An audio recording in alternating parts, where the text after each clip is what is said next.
በጂማ ቦንጋ አገረ ስብከት የተማሪዎች ምርቃት ተካሄደ።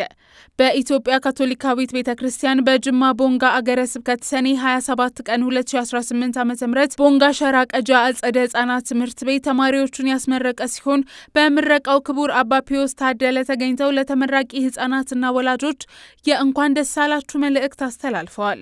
ትምህርት ቤቱ በስነ ምግባር የታነጹ ህጻናት እንዲፈሩ አበርክቶ የጎላ በመሆኑ የወላጆች ኮሚቴ ጋር በቅንጅት መሰራት እንዳለበት ውይይት የቀረበ ሲሆን ተመራቂ ህጻናት በግልና በጋራ ያሰናዱት ዝግጅት በተለያዩ ቋንቋዎች ግጥም፣ መነባንብና ማራኪ መዝሙሮች ቀርበዋል። በተመሳሳይ ሰኔ 28 ቀን 2018 ዓ.ም ሞዲዮ ካቶሊክ ሰማዕታት መታሰቢያ ቁጥር 2 ትምህርት ቤት የመዝጊያ ፕሮግራም አድርጓል።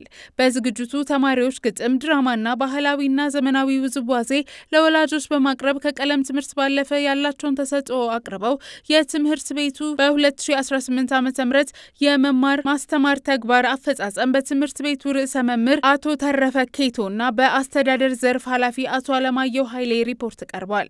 የቦንጋ ከተማ አስተዳደር ትምህርት ጽሕፈት ቤትን በመወከል አቶ ወንደሰን ጫካ መልእክት ያስተላለፉ ሲሆን የቦንጋ ኪዳነ ምሕረት ቆሞስ ክቡር አባ ሉቃስ ኃይለ ሚካኤል በመገኘት ከፍተኛ ውጤት ላመጡ ተማሪዎች ሽልማት አበርክተዋል።